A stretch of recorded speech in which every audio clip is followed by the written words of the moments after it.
Pengungsi Rohingya yang tinggal sementara di kota Makassar hampir 2.000-an orang, bahkan ada yang sudah tinggal lebih dari 20 tahun. Wali Kota Makassar, Muhammad Ramdan Pomanto yang dikonfirmasi, Jumat, tanggal 5 Januari tahun 2024, mengatakan, awal dia menjabat sebagai Wali Kota Makassar pada 2014 lalu, jumlah pengungsi Rohingya yang tinggal sementara melebihi 2.000 orang. Dengan jumlah yang banyak itu, pejabat yang dikenal dengan nama Denny Pomanto ini pun meminta kepada UNHCR agar setiap tahunnya ada pengurangan dan tidak ada penambahan pengungsi Rohingya. Saat saya menjabat awal periode pertama saya, pengungsi Rohingya mencapai 2.000-an lebih. Tapi saya minta dikurangi tiap tahun, alhamdulillah sudah berkurang dan tidak sampai 2.000-an orang, katanya. Denny pun mengungkapkan, ada pengungsi Rohingya yang tinggal sementara di kota Makassar sudah mencapai 20 tahun lebih. Tak jarang, beberapa pengungsi Rohingya mendatangi Dinas Kependudukan dan Catatan Sipil, yang bisa buat identitas domisili seperti KK, KTP dan dokumen lainnya hanya warga negara Indonesia. Jadi biar mereka sudah tinggal puluhan tahun, tidak bisa buat dokumen apapun sebelum tercatat sebagai WNI, tegasnya. Saat ditanya soal mengapa pengungsi Rohingya bisa tinggal hingga puluhan tahun di Makassar, Denny Pomanto mengaku tidak mengetahuinya. Saya tidak tahu itu. Persoalan pengungsi Rohingya itu kewenangan imigrasi. Tapi kita minta, persoalan pengungsi Rohingya di Makassar bisa terselesaikan segera, ujarnya.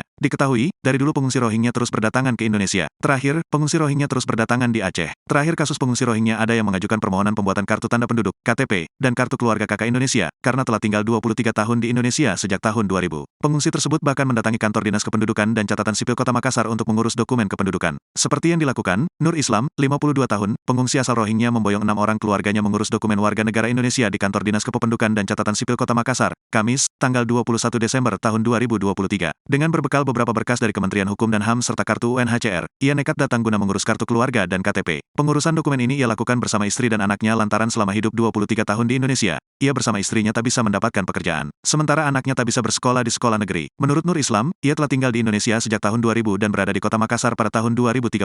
Selama hidup di Indonesia, ia tak bisa berbuat banyak karena tak memiliki dokumen resmi. Selain itu, kepengurusan untuk mencari negara ketiga tak bisa dilakukannya karena tak memiliki dokumen resmi.